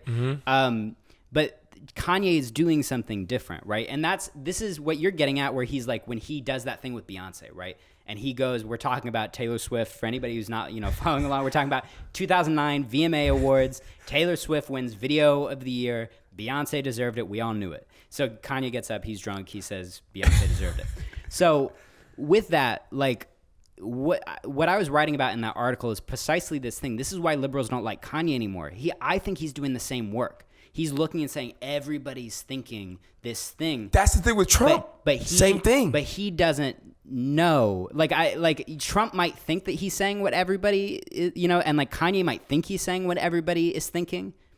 Not all of us are thinking that, right? Which is why he is reacting to each thing. He's not creating a coherent, like thoughtful, I am advocating for Beyonce because Beyonce's art was actually better, right? He's saying, well, most people are for Taylor Swift, which means that I got to advocate for Beyonce, right? And when he feels like the liberal establishment is for or against Donald Trump, he's like, well, now I am anti-establishment. His entire thing is anti-establishment. So he's going to try to say, now I'm pro-Donald Trump because he thinks that's what nobody is hearing. But that's not really truly the case. Or maybe that's not really why people dislike Donald Trump, right? It's not because they don't appreciate him. It's because of a lot of other stuff. You know what I mean? So I think my thing where I disagree is I would say at times you're right, and at times he truly does have an ear to something. Yeah, because 50% of the time you'll come up with the right thing. I just sorry, think, that was hard. No. But I think when he came up to the stage, I really think that he really believed that Beyonce, which is true, has not gotten enough recognition 100%. As one of the greatest female artists and artists period of all time. Her 4 album is one of the greatest just pop. I was like, from top to bottom, that album was like, I felt like I was listening to New Age Whitney. I'm like, you out here just ba ba ba da, so like for him, I think he sees how much she puts into it. He knows her personally. Yeah. And at that point, remember, he was intimately close with Jay-Z and Beyonce. This is before the fallout. Yeah. So for him, that's like his sister. And so I think in that moment, you're wrong. I don't think he wasn't like Taylor Swift, everyone loves her, and Beyonce. Oh, I always think that he's personally entangled in these, like when he says George Bush hates black people on national television in 2005, right? And Michael Myers turns to him and looks like, what the hell did he just say, right? Like, I mean, there's this moment of shock, right? But I think he genuinely felt that in the moment. I'm not doubting that he's sincere. Yeah. I think sincerely he truly feels like he is the greatest artist to ever walk the earth. And I think when he gets involved more and more in Christian discourse, which I think is why he's attracted to the whole Joel Osteen prosperity gospel thing, right? No, I think Joel was a one-off. I think Joel cut the right check, and he was like, let's get this. But you think Kanye's that dumb? Like that Kanye is just going to come because of the right check? Kanye goes to places for like if he's really that great of an artist, if he's really that mentally present, he's going there for a reason, right? If he's not, otherwise he's getting hoodwinked, right? Which means that he's not as present. Yeah. I mean, again, like, you know, he has certain people around him, and then he has certain people that are also probably hard that he's around too as well. Like, you know, like I think it's true. He went there, and I'm scared with that, but also I'm hopeful for the people I've seen that are also in this. Because again, like Kirk Franklin was in the studio with him for The Life of Pablo. Kirk Franklin's been with him and Chance, you know. Yeah, right. So it's like he's got. You never know who Kanye. It's like he reminds me of like a biblical king. Yeah. In the Bible, where you never know. Sorry, I said yeah. I don't know about that. For the record, I don't know about that. Okay, let me make this. For those, this is a unique. I'm just saying this one analogy. Are you one of those people that thinks he is the modern day Apostle Paul? No, I've been reading a lot about that too. I'm making a concept. Okay, let's just say king. Okay. He reminds me of a king where in those shows where there's a court, and he's got all these people. And he at some days he thinks this person loves him. Some days he thinks this person is wise. Some days he trusts this person. And it's like almost we're going through seasons, and we don't know who's in the king's court right now, right? Yeah. But we're hoping that like some people are removed that are bad, and some people that he needs to be around stay. But we never know. And just like a real TV show, he's probably going to push people that he needs to really trust away. And that's how Ye is to me. He's almost like one day this dude's his best friend, the next day he's getting his head chopped off and never to be seen again. You know what I'm saying? One Ye, him and Jay-Z are brothers for life. The next day they don't even dap. They don't even talk. But like, you know, that, you know, there are kings like that, like Nebuchadnezzar, you know. That's what I'm saying. Like, and isn't that like isn't he pulling on that Nebuchadnezzar thing, right? That's what I'm saying. But at the same time, you've also got people like Solomon, right? Yeah. If we're talking goat talk, right? Like Solomon is like Old Testament goat talk. Right, he's the guy, right? Super he's wise. The wisest of all time, right? If we're talking about all times, right? That's the Bible makes that claim for him, so I don't even got to dispute that. But what I'm saying is that like he showed, I mean, and we can get into the whole wives thing or whatever, but essentially he showed discernment, right? And that's what made him such a powerful king, is that he could see past the moment. He knew beyond this immediate circumstance what was going on, right? And that's what I don't see. Man, you're getting me really pulling back that biblical knowledge. Come on. That's what makes me doubt Kanye's efficacy as a gospel artist or a hip-hop artist. Okay. Now, if you want... I think one of the most challenging, and this is a mainstream claim, so it's not even that controversial, but I think one of the most challenging hip-hop artists to Christians is Chance the Rapper or Kendrick Lamar, but Kendrick Lamar is a little less invested in orthodoxy. Chance the Rapper is looking at you in the eye. I mean, if you watch Rhythm and Flow, he's like, I'm a Christian, so I don't mess with that, right? Like, he's still drawing these lines, even though he curses and smokes and talks about his baby mama, right? These things that, like, respectability culture and evangelicalism like is not going to jive with, right? So he's looking at you in the eye and he's saying, I claim what you say you believe. Do you accept me? That's challenging. That's hard, right? If you don't believe that what he's doing is right, you then have to cope with the lack between your belief and his belief, or what's different, right? And do we accept that or not? Is that part of us, right? And it challenges the parts of evangelicalism that are cultural and not what some would call biblical, right? Like the conservatism that's part of evangelicalism, the respectability politics that's part of evangelicalism. Someone like Chance the Rapper says, I believe everything that you say you believe, but I don't necessarily live in the exact same way that you do. What do you do with that? Kanye, on the other hand, says, I'll take all of your discourse, put it in an album that doesn't challenge anything that you believe at all, right? To me, that's a different kind, like that's why it fits as CCM. It's like alternative Christian art that is different from the mainstream because it doesn't have the same content. Right. But in terms of aesthetics, lyrically, sonically, whatever, it's not pushing or challenging anyone. I think a couple of the little things that do challenge CCM is that, I mean, Lecrae's tried this too, with like bringing in artists that you normally. I want to talk about Lecrae because I'm on Lecrae right now. Oh yeah, okay. Yeah. That's actually the next point, so that's a good transition. Right. So we'll finish up with this. Like, I think with him putting the clips, I think with the words he does with hands on. Do you think Christians know about the clips? No, that's what I'm saying. It's like, okay, there are people. I have friends. This is actually kind of funny. Who listen to Jesus King, and then Spotify hit that next song, and they're like, You're such a whoa. Yep. I didn't know. Who's this? Yeah. I wanted more of Kanye from Jesus King. And I was I could not, like, I was like crying, laughing, reading posts of like, has anyone else listened to other songs by Kanye? Oh my God. Like, it was like, yo, you don't, that's why for me it hits different. Yeah. Like, there are people that are just coming from this from like the evangelical sense.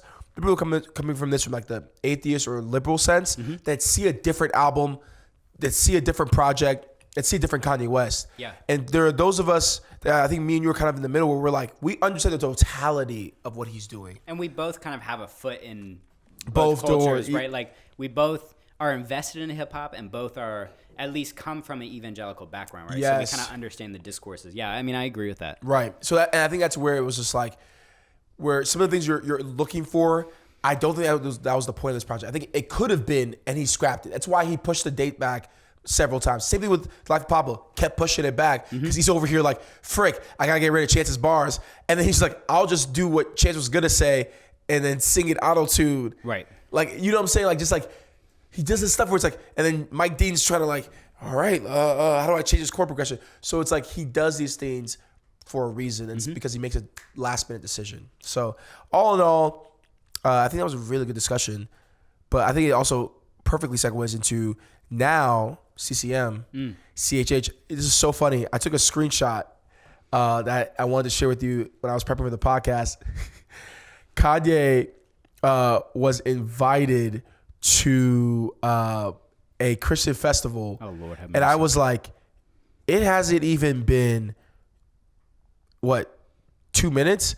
And he is going to be at a Christian festival with like Hillsong Young and Free, Strength to Stand. And I was just like, wow. They're not ready for him. Like, it is like, they haven't even waited. It's almost like for me, and I heard a critique about Kanye that was actually kind of like really impactful. Okay, actually, I want to make one last. I want to read one more last thing. All right. Someone made a critique and they posted it on Facebook, and I thought it was just very unique when they were talking about Kanye's influence and how white evangelicals just want to pull from that. And you made a point about that. Absolutely. Now, my thing with this critique is when Ye first came out, and he went to all the black churches, and he went and performed Jesus Walks, we had no issue with the prominent black pastors using Ye's celebrity. Why is it that now, because it's like right now, and I think part of the reason people are saying like, you don't see him with no black pastors, that's because they just did that 15, 20 years ago and they all got burned when his next projects dropped and they weren't Christian and they realized, oh, this backpack kid, and then Jesus came out and people were like, wasn't he at your church doing Jesus Walks? So it's like, for me, it's like, there are pastors right now, Joel said, they're having festivals, they're bringing him. Yeah. That are making a bet that Jesus King is a change. No one knows, because that's the thing, we were here with Ye before. Yeah. It's the same dude that Jesus Walks. So what do you think about that? I think he's been a similar amount of Christian the whole time. What I mean by that is like, regardless of the percent, like I was, Hip Hop by the Numbers, that Twitter account. Right. So they're like, tweeting, this is the most religious content in a mainstream release and all that. Okay, whatever, right? But like, to me, there's this continuity throughout. Like, if you read, there's like this whole realm of hip hop and religion scholarship. Yeah. And so like, if you read all these essays, early 2000s about Kanye and like his Christianity and the way that he like challenges it or augments it or changes it depending on, to me, how he feels in the moment. But whatever, right? So like with that, I think what I'm more interested in, and in terms, I'll try to get us to CCM too. Yes. Like CCM, the idea of it is that I want a parallel culture. But when we're talking about CCM, we're talking about contemporary Christian music. Starts in the 1960s with like these ex-hippies who are trying to make essentially like the music that they listened to when they were hippies to have Christian content, right? And so it morphs into rock in the 80s and into hip hop and pop in the DC 90s. Talk. Yeah, right. So we're talking DC Talk, Newsboys, Mercy Me, whatever. Right. So with all of that, right, you got this long history of what CCM's trying to do, and the whole project of that is to create a parallel culture. That I can have all of the same things, I can listen to all of the cool music, I can have all of the same trends, but with content that I find acceptable. Right? That's like the idea of CCM, that I'm going to try to mimic what the mainstream culture is doing to mirror it or whatever. And then like what Kanye has been doing and what I think is interesting until Jesus is King is that at the very least, I think Christians need to move away from CCM. Because if you're trying to create music that's just purely acceptable to you, it's never going to push you to understand something different, right? Like if we all truly, as like Christian doctrine teaches, are created in God's image, right? These other forms of art and religion has been fundamental to hip hop. Since the very beginning, the 5%ers, right, which were this small group of, it's kind of like an offshoot of the Fruit of Islam in New York, like their spirituality, if you listen to late 80s, early 90s, you hear the supreme mathematics and the supreme alphabet and sun, gods, earths, moon, all of this and all of hip hop around this time, right? You talk about Islam's influence in hip hop. There's a new book by Suad Abdul Kabir that's called Muslim Cool, kind of tracing the way that Muslim and like blackness have moved together through hip hop in the U.S. You get things like, you know, like Lecrae kind of course, is this symbol of CCM moving into kind of more mainstream hip hop, but like Christianity with Kanye West, with, you know, Jay-Z, with all of these things, there's always a play or a dialogue with religion. What do Christians do with that? That's my question. What do evangelicals do when they look That's a great question. at music that doesn't mirror exactly what they believe? How do you find God in those spaces, and how do you merge that or challenge your belief based on that? Because either you believe that there is no truth outside of this one thing, which I don't even think God claims, that like doctrine is the end of truth, right? Like, and I'm talking like Christian God, whatever, right? Like, I don't think that the Christian God claims that. And so if you can't find that truth in hip hop, which hip hop's fundamental purpose is to find truth, to get knowledge of self, right? Like if you can't see that or find that, are you really challenging yourself to engage with the culture that you're trying to convert? You know? So I think genuinely that CCM is a failed project. If like it's easy, it's like a drug, right? Like it gets you to get what you need and then you're done, right? It's not for the love of music. That's why a lot of CCM isn't innovative. It's not because you love it. It's because you want something that kind of sounds like it, that just doesn't challenge you to think outside it. And that's cynical. But what you get what I'm saying. I don't think that's cynical. I think that's honest. I think the point is that like, yo, I'm here to exalt Christ, but I want it to sound like this sound because I know that that's catchy or that's good or that's enjoyable because it's all for the exaltation of Christ. So it's like, I'm not here because, you know, I made beats all day, every day in my room, and that's what I love. I'm here because I love Jesus, and then I also like to make some beats, and so I'm using that as to glorify God with that. And I think that's the hard parlay with CCM is because when you speak like that, there has a bit of standard. I think Lecrae and 116, when we're talking specifically with hip hop, has tried to set a standard for like, if you're gonna rap and do hip hop and do it for the glory of God, it's got to be about this good. Right. And I'm curious now with someone as big as Kanye coming in, if that will change that. I doubt if his more, I guess his subsequent releases mirror the aesthetics of Jesus is King.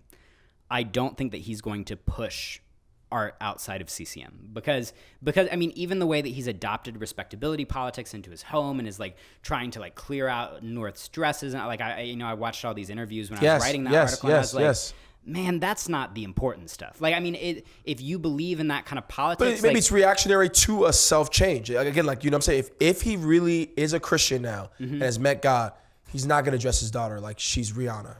But, you know, and that's, I think, again, a specific politics that's associated with evangelicalism and not Christianity more broadly. And I find that to be, like, if the importance is recognizing, like if the importance of conversion, right? The moment of conversion is supposed to be realizing, and again, I'm pulling back from some theology I haven't revisited in a while, but like realizing the impact of the glory of God and the sacrifice of Christ on yourself. Yeah. Right? Like that doesn't manifest itself in cultural politics, right? There's a deeper, a spiritual thing that's more important. And that's what I'm talking about with CCM. My wife is going to roll her eyes when she hears this, but I have a theory about kind of the way that art works. And I think that there's like a lot of art tends to be pornographic. And what I mean by that is it pushes you to get a reaction. Horror movies are pornographic in the same way when you watch porn, you're trying to get off, right? And if you watch a horror movie, you're trying to get scared. If you watch a slapstick comedy, you're trying to laugh, right? CCM, to a degree, is pornographic. You're trying to get a specific reaction. You're not trying to make something that reveals a truth, right? So I'm saying that there's some art that is reactive based, okay? So you've got things like horror movies, like comedy movies that are supposed to just gain a reaction and make you feel, I want to laugh tonight, I'm going to put on a comedy. I want to be scared, I'm going to watch a horror movie, right? I want to feel like I'm not like offended by music, so I'm going to listen to CCM, right? It's this reaction-based art that I find to be, like, I think it's fine if you know the reaction that you're trying to get out of it and you just use it for that. But when you start to claim more, and you start to say that this art that is just based to get a reaction is something that transcends this and is giving me this truth, you're starting to de-recognize the boundaries of your own art. And I have a problem, like, that's where I start to kind of veer, I guess, if that makes sense. Man, that was good. That was good. So then I just called CCM pornographic on record. I know. I was like, yo, I'm like, man, I'm like, how? I'm sorry if your podcast gets canceled. No. Oh, hey, can't cancel it. I own it. Yeah, it's coming out. Yeah, man, that was, gosh, I'm like, Tyler, we got to do this again because I'm like, there's so many things that I want to touch on that I know that for sake of time and to respect your time, I feel like we've been talking for a while. Right. So what I'll do is this, like, let's focus on this one unique part with CHH Of course, yeah. and Christian hip hop. And then we'll close out with just some current musicians you're listening to right now, music, like hip hop artists that you want to promote, and then your top albums of the 2010s since we just about to finish the decade. So we'll finish off with that. That way, hopefully we can do this again, maybe down where you're at. I would love to, yeah. This has been so good, man. And like, I think we can look at some different aspects of it. And, you know, guys, if you want to comment and let me know what you found interesting, and we can maybe expound more upon that. No doubt. So when you let's go back to CHH, Lecrae, the future of CHH and CCM with this move. I think his next project will tell us this more so than this one. Yeah. But if you're saying, with your respect for what you were saying with art, then what would you say is, you know, the future of CHH, Christian hip hop, CCM, contemporary Christian music, with Kanye trying to play a part, or he's saying I'm bringing his new claim is I'm bringing artists into this fold. Right. So if he does that, if he brings Ariana Grande, if he brings, you know, Dre, if he brings who knows who else, the Clips, whoever into this fold, Yeah. will that not change the landscape of CCM? Well, so here, that's a great question. And is that not good for the art form? Does it? Well, the question would be, because you get this thing, right? Because I think that artists are, and all artists, like the more that I talk to artists, the more I kind of realize that this is a general thing. Like, artists are not as invested in the boundaries that you and I are invested in of like, is that hip hop? Is that not hip hop? Is that music? Is that artful? Is it not, right? Like that. I mean, well, the artfulness maybe is like the pinnacle of like, I want to make something that's just like really great art. Like that's what most artists are concerned about, not lines, right? So the problem with CCM is a policed boundary, right? Like when you start to talk about, like, the reason that Chance the Rapper is not CCM is because he transgresses boundaries that people see as like I guess that define what CCM is, and part of that is like cursing and stuff like that. Right. So the question would be, the more artists that you bring in, can you, like, because doctrine is about, or when you have doctrinal art, it's controlled, right? Like it's all about making sure that the doctrine shines through the art. Right. And so the doctrine is the center, the art is the secondary. Yeah, exactly. And there's a attachment to purity. Yes. That just like, at the pure, like that you're interpreting the doctrine in the correct way, all exactly. of that. And so my question in kind of response and answer to your question, right, is if you bring in Ariana Grande, if you bring in Clips, if you bring in Drake, if you bring in all of these artists, can you still control the doctrinal message? Like, can you ensure that all of these people are concerned about the same things that you are? Definitely. Right? Because CCM, like, the reason that you have a limited number of artists is because you need to kind of make sure, you have to vet them, right? Do you believe what I believe? Have you said the things that I don't think Lecrae could come out with 2017 All Things Work Together without, you know, his 2005 releases where he's literally essentially rapping Bible verses, right? Like, you know, like, and no hate to Lecrae, I actually think All Things Work Together is an exemplary album. Like, I think it's one of the best. I think it is the best Christian hip hop album to ever be released. And I don't know that much about contemporary Christian hip hop. Yeah, I was like, but I think from what I've listened to, and I'm working on like a couple of projects on him, because he's trying to say, I am going to be authentically hip hop. Like, I love this culture. This culture made me who I am. I will not violate the principles of hip hop authenticity. Right. And at the same time, I'm going to make sure that I'm authentically evangelical, which means I'm going to talk about race. I'm going to talk about, standing with the Panthers and what they did for me and my family. And at the same time, I'm going to proclaim Christ's name. And that is unheard of for a lot of CCM. Right. That you can both have these secular concerns of what a lot of CCM people would call like hip hop's concerns, right? Yeah. And the authenticity concerns of doctrine and stuff that evangelicals are concerned right. about. So for me, like, that is to me, that is innovative. He is pushing. That's why he got so much feedback. That's why he lost so many fans after All Things Work Together. Like, and he raps about it on the record, right? He said, "You're going to hate me for saying this, but I'm going to say it anyways because it's true." Here's the thing I will push back on with that point is that I don't think I've been a long time Lecrae fan. Lecrae was actually the first hip hop artist I listened to when I got saved, because I didn't know. I was like, okay, what do I do now? Do I give up? Right. Outcast? Like, I don't want to. So when I think of Lecrae now and some of the feedback and like the pushback, I think it's been how he has aggressively attacked the Caucasian fan base that has financially supported him. You think he's attacking his Caucasian fan base? Here's what. All right. Here's why I'm saying this. Here's why I'm saying this. We might need another couple hours. Right, not saying that with the project. I'm saying that with the way that now he's aggressively, how do I say this? Like, almost been like, he never put out a project that talked about race. Yeah. And then got people saying, I'm angry because you're talking about race. Yeah. I think he was people, he's almost like he was like, you're not gonna like this. You're not gonna support me because I'm black. He was saying things that I don't think was coming out. Like, these people were supporting your tours, supporting your albums. And so when I was listening to All Things Together and some of his other projects, Anomaly and all that. Yeah.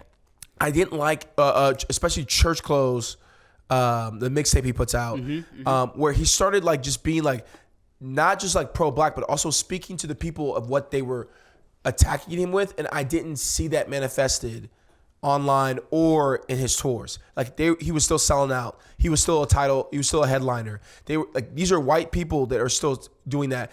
And I think what happened was he then just started to like, not saying falsify claims. I'm just like, where is this persecution you're getting? I don't see it. You see what I'm saying? Well, I mean, I think, okay, so first of all, you're very invested in social media, right? So like, I think like a lot of it was coming from that, which is also part of your investment is critiquing it, right? So like, right. So like recognizing that that's not the fullness of it. Of course. I haven't gone through, I cannot claim any sort of thing of like going through and reading through like his numbers of how much he's selling and the records and stuff. But like, I follow him on Twitter, and like have gone through his feeds as part of this project that I'm working on how he's trying to bridge these authenticities. Right. And with that, like, it's very clear that there's a type of his follower who was following him only for doctrine.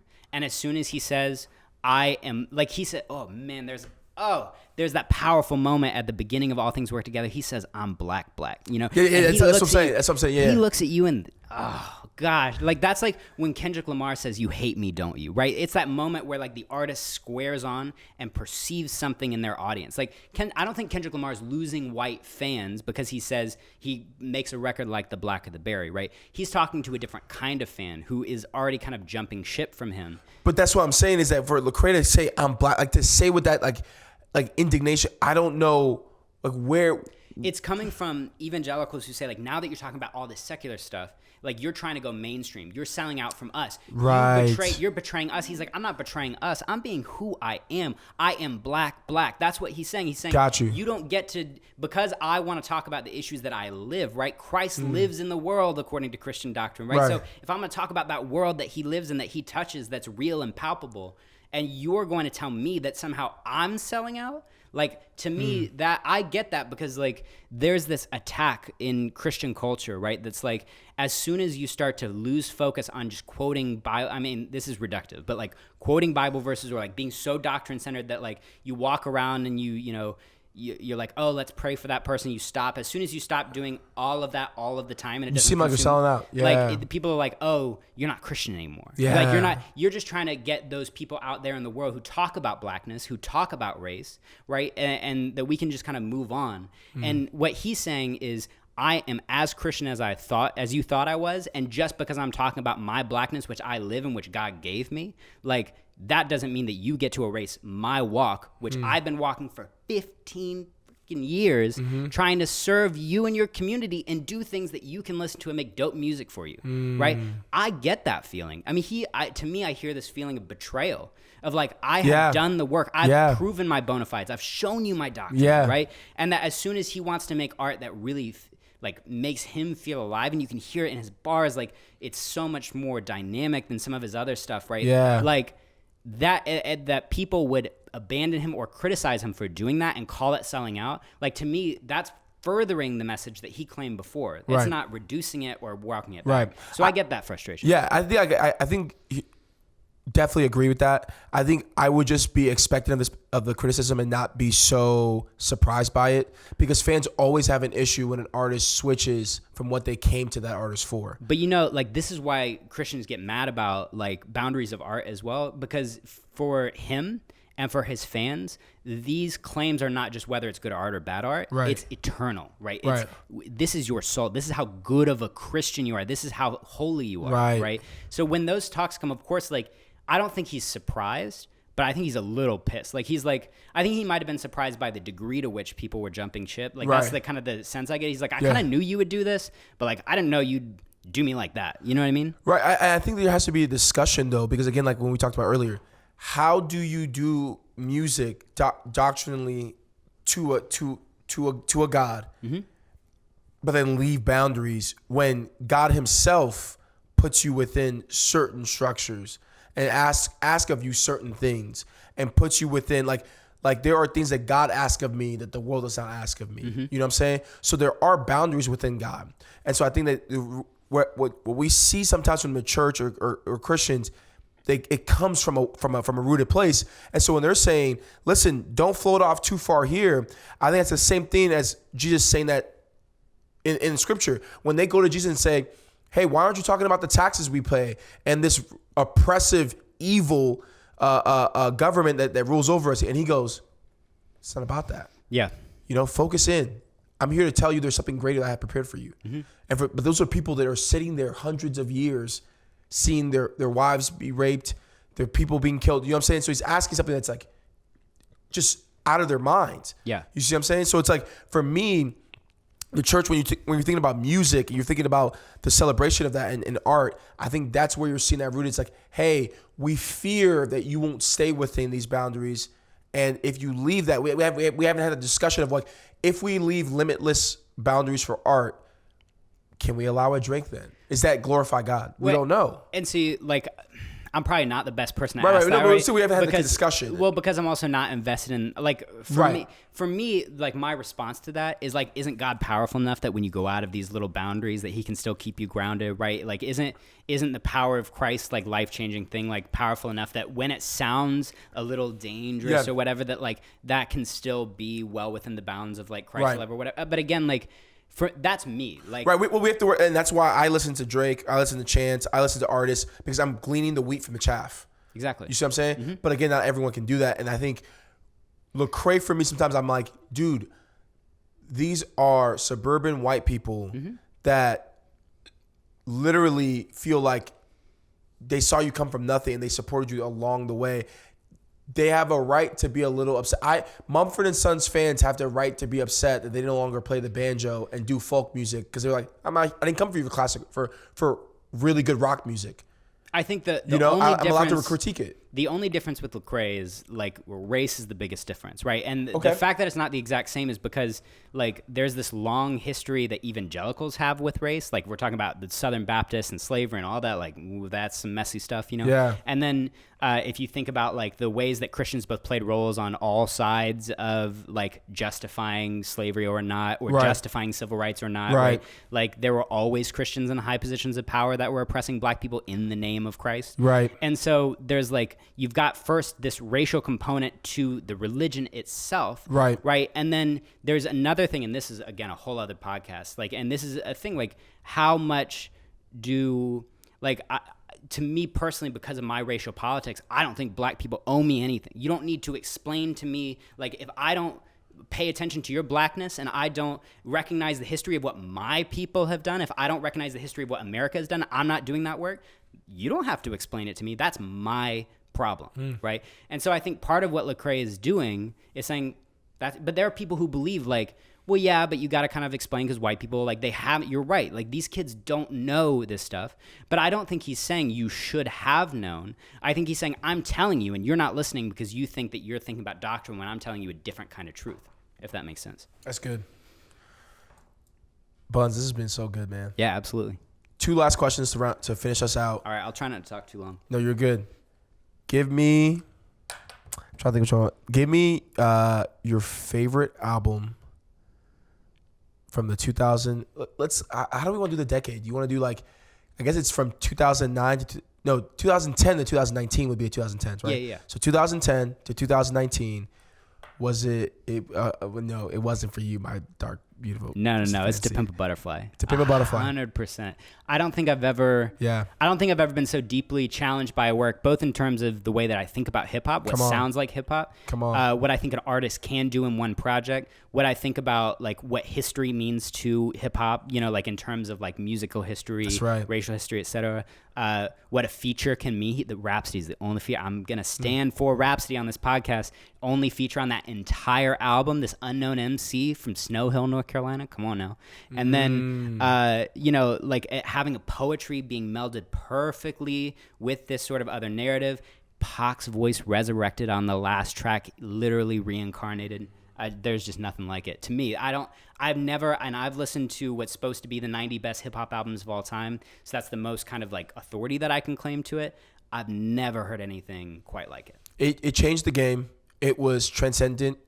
I'm hungry. Kendrick, if you're listening, I know you're not.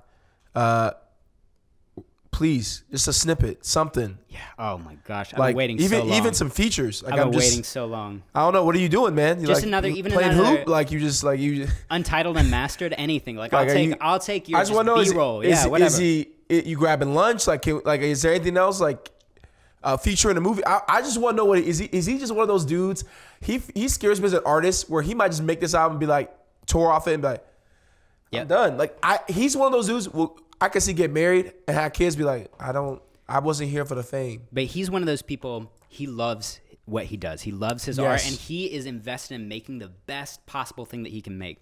And the difference, like, I think, like, people call Kanye a perfectionist, and I think the difference is that he wants to remain relevant, right? In a way that, like, Kendrick Lamar is okay with making something and stepping out, in the way that I think Prince did that occasionally. He'd step out for 3 or 4 years. There was a while where he didn't even make any label music because he was protesting Warner Brothers. And he built a website where his fans would suggest song titles and he would just make it straight for them, right? Yeah. And then you've got, like, that's good. Wow. Other people who, like, step out. D'Angelo, right? He's got these 2 R&B albums, late 90s, and then Black Messiah in 2015. Oh, like, come on, right? Yeah. Like, Lauryn Hill makes Miseducation. I was literally thinking, I was about to drop Lauryn Hill because I'm like, please make another project, please. But if it's not good, right? Her Untitled, the MTV Unplugged album, it's all right, right? And I think I would prefer artists to be so invested in giving us, like, Miseducation still bops 20 years later, dude, right? Still, it's unbelievable. Her bars are. So, like, I'm no Rhapsody without her. I'm okay, absolutely. And she tells you that, and she's got a song, Miss Lauryn Hill. She tells you about it. But, like, with that, I'm okay with Kendrick not releasing, even though, like, I'm like, no, because it's that constant feed. Like, artists like John Belly and that I respect and love talk about this. It's like, yo, I'm not on your timeline. Mm-hmm. I'm not on this label. I'm tired of y'all trying to get me on this rabbit wheel where I'm year and a half project, year and a half project, year and a half project. Yo, I came into this because I lived life, and then I wrote about it. So that's why I'm excited for Kendrick. I'm like, Kendrick's just been living life. He's just been watching culture. Mm-hmm. So when he's ready to speak, and everybody stops. That he reminds me of how the power of MJ, where, like, Michael Jackson would wrote us like people. If you think back, the songs that he and what he was writing about, and the lyrics, he was living life. Like when he gets Chris, what's his freaking name?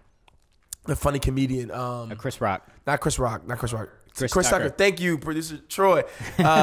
Chris Tucker, and he gets him to hop on this track where he's talking about this girl and the beat. Like every guy can just imagine. I'm walking down the street, and you just see her. You can already like, dun, dun, like it's just like MJ wrote from a place. They don't care about us, you know. Just like he would make political songs, like artists like that, where it's like when I'm ready to talk. And I'm writing from a place of truth. Like he's out where like in Africa or like in this country, he's like got these kids and he's like showing, like he's like, listen, I'm in like raggedy clothes. I'm singing, dude, I'm MJ out here. I need you to see these kids need you. You know, like it was just like, it was different. And so I love that about Kendrick is that like he's doing his music videos in these hoods where it's like me and my team could go right now and be like, oh, this is like where he shot it, like right here, and there's a chicken spot, like you know, with the little black kids. Album cover has got all the people right on the White House lawn. Ain't nothing blacker than that. Yeah, I love that shit with the dead judge. Oh, sorry. All right, last one. Give me 3 artists that people should check out that you were like. Because you listen to the 90 greatest hip hop albums to whoever that list was. Yeah, but like for you, like, yo, if you don't know, now you know. Okay. Like besides Rhapsody, we've already plugged her enough. Oh, I'm No. So wait. So in 2010s, you're saying? No, just like period. Okay. Like right now, like, you know. So, well, first of all, like also non-hip hop album of the decade. Come on. Lana Del Rey, Norman fucking Rockwell. It is crazy. Like I've never really gotten to Lana. I didn't either. But my students told me this semester, they said, you got to listen to this album. It just came out. It blew sonically. It's amazing. Lyrically, it's like, it is a real... Like that's not my music. That's like white lady music is not my thing. And like was that what she makes? Yeah. Okay. Like, you know, like moody girl music kind of, you know. Okay. Yeah. But it's real good. Okay. So anyways, plug for that. 3 artists. 1, up and coming, Ruben Vincent. He's from Charlotte, North Carolina, 19 years old, goes to NC A&T, signed to Jamla, which is Ninth's label, Ninth Wonder, producer, nice. Harvard professor, Duke professor. Ruben is crazy. I've worked with him, observed him in the studio. I'm writing about him in one of my chapters of the dissertation. He's got a knowledge of history, like of musical history, of like U.S. history that as a 19-year-old I could never imagine having. And it comes across, he is someone who's dedicated to the craft of hip hop that I feel like industry people aren't always dedicated to. And so Ruben Vincent's number 1. 2, this is a historical dig. This is my favorite artist outside of Kendrick Lamar, Yasin Bey, aka Mos Def. Black on Both Sides, to me, is the only other album that I would consider one of the best of all time in conjunction with To Pimp a Butterfly. Black on Both Sides, it's just pure, unmitigated truth. Let's see, a third artist to plug...